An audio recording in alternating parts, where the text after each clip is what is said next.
Okay, welcome guys. Good morning, good afternoon, good night, good whatever. Have a good life. Or even better, have a good sex life. My name is Dries Ketels, I'm an artist. And in this video we will be explaining how to create an artist portfolio website in order to sell your art online. Now, it's not gonna be a step-by-step guide or whatever tutorial, just some basic, real tips, real information coming from somebody who executed and who has his own website for years now.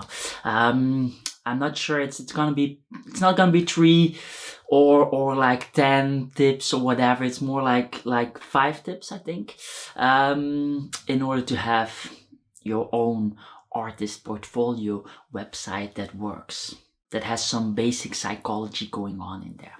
So let's just dive in. Now, the first misconception that artists have, and this is crucial, is that when they have a good website that is SEO friendly, that ranks, that people can search and find, that through that website they will be selling art. If their art is good and the website is good, that they just randomly, because people find them on Google, will be selling art. Now that is complete BS. It's just not true. It's just not true. That's not how it works. And so that's the first thing you have to understand. For example, I've won several prizes, dozens of prizes. I've exhibited throughout the world and I've created some cool art. My first art series was a way where I figured out how to paint with lightning from the sky. Now that's pretty cool. I can assure you that nobody found my website on Google and then decided I'm gonna buy a piece of this artist. That never happened. And that never happens with other artists as well. That's just not how it goes. Okay? And so what you will be seeing, and this is an advice that I see all over the place, like a lot of these big art blogs have this particular advice. Make your website SEO friendly. Like literally, before I recorded this video, I went on these blogs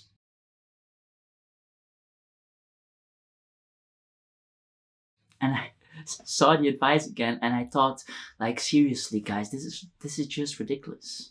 And I can understand why they are giving that advice. If you have a blog with articles, with videos, with stuff like that, then sure, SEO friendliness will matter. But if you have an artist portfolio, an online artist portfolio, those things don't matter. You will lose weeks in order to make your website SEO friendly, and it's not gonna result in anything. It's not gonna result in anything. Here's the thing. There are 0 artists who solved their artist problems through making their art website SEO friendly. 0. There are 0 artists who found their way to an evening auction sale at Sotheby's by making their art website SEO friendly. It just doesn't happen. Okay, and here's the problem with these blogs. These blogs never made an artist website. They don't do that. They don't create artist portfolio websites. What they do is they create a blog with articles, and those need to be SEO friendly. So I understand that they do that themselves. Now, if you're an artist and you're thinking in advance, hey, but wait a minute, I want to do YouTube videos, or I want to do articles where I explain stuff about art, how to make a painting, how to mix paint, whatever, then sure, think about SEO friendliness. But if you're not planning to do any of those things, please don't waste time on SEO. My second tip, if you want to have a great artist website, if you want to have the best artist portfolio website out there, you have to understand your customer. You have to understand their desires, the need, their wants, and you have to provide that immediately. And so what they want is, when they're arriving at your website, what they want is, they want to know where they are on the internet. You don't want them to feel lost. If they feel lost, they're going to go back to the familiar route. And so you want to make sure that they understand it's an artist website where they can navigate towards the things that they want. So the navigation process needs to be easy. They need to know and see I can go and do this to go to the CV. I can go to the portfolio towards this, or to the gallery. I can find the artist bio by clicking this button. Yeah, like everything needs to be clear. And of course, you also want to show who you are. You want to show on your website immediately that you're an artist who makes a particular type of work immediately. If you have those three things in the first 15 seconds, they're going to feel at home, they're going to feel familiar, and they're going to want to navigate through it and find whatever they're searching for. And so this is really, really important, understanding your customer and not making it hard for them to do what they want to do. My third advice for you to grab is very simple. You don't want to create something special out of your artist website. A lot of artists think they need to be original, they need to be creative, they need to really make it artistic or something. And that's just BS. If you still need to be artistic and original in your website, it means that you didn't do a good job while making the art. And so this is a big mistake. Artists often think they have to be original at all times. They don't. An artist website should be simple, clear. There are basically two things. Or you go basic, or you go all the way into the extreme where you make a very entertaining website, where the website becomes a performance piece on itself. Where it becomes a performance on itself, where people can have a real experience. Now, creating a website like this is going to cost a lot of money and a lot of time and effort. And so you basically want to choose either one of those two. Don't go in the middle. I see a lot of artists, for example, when you go to their website and you click on the gallery and you watch the art, suddenly there's some music playing, like automatically. You don't want to do that. What if the customer doesn't like that particular type of music? What if they like your art and they don't like the music? You know what's going to happen? They're going to suddenly dislike the art because of the music playing. And so you don't want to do that.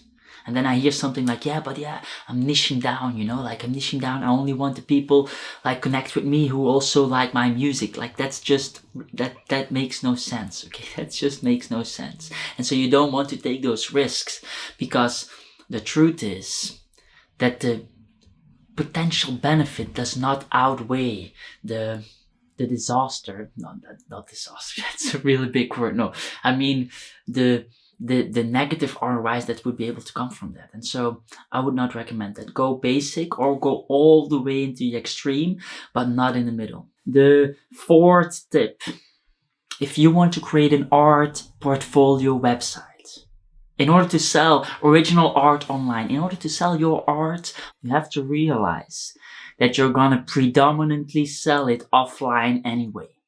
Okay?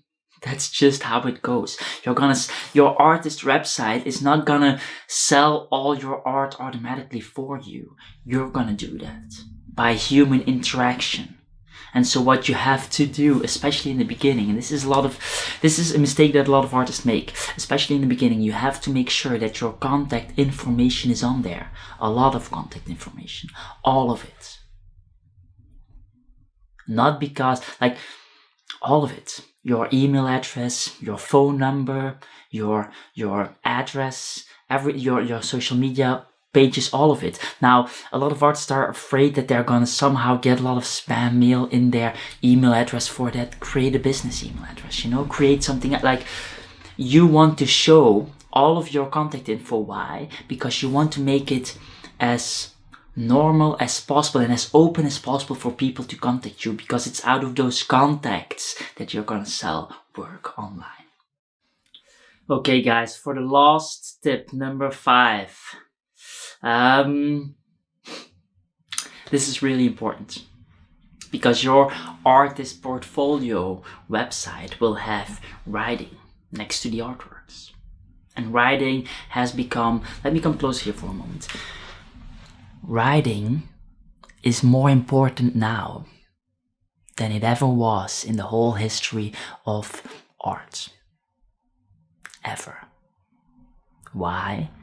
Let's go back for a moment. Let's go back 50 years. Let's go back 50 years. 50 years ago, people, artists, would communicate with particular collectors or customers or other artists or whatever. And in that communication, it would be predominantly face to face. And we know when we communicate with people that 20% approximately is done by what you say. 80% is done by how you say it. How you dress, how you move, which emotions that gets transferred in your words, how you like that is crucial. And artists have an advantage there because artists are a little bit strange. They have a particular unique personality. They have they are authentic. And so face to face, when you're authentic, when you're an authentic creature, you have some kind of advantage. That's just the way it is. Even if you're super introverted. If you're an introverted artist, you still have like strange quirks. You perhaps your hair is, but whatever, like it just works out.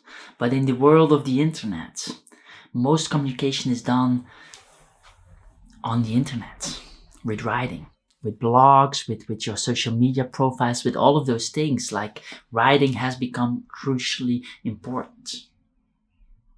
Oftentimes people will come to your website and the only communication they have is the writing. Now, will writing be able to elevate your artworks to the next level? No, that's not the case. But a lack of quality in writing can most certainly take your beautiful art and take it to the gutter. And so this is something you have to think about. As an artist now in the 21st century, you have to learn how to write. You have to learn the copywriting tips and tricks and all of that stuff. You have to know how to present your art. And if you don't know, perhaps even go towards a professional writer and ask them to write those things for you. That's going to be crucial. In a world where most or a lot of communication happens on the internet, that communication just becomes more and more and more important. If you want to learn more about that, you can always go to my course. I have a course on grant writing.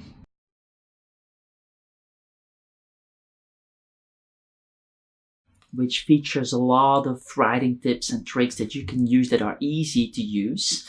And so you can do that or go somewhere else. Whatever you do, you have to make sure that you are able to write. And I hope these 5 tips helped you out a lot.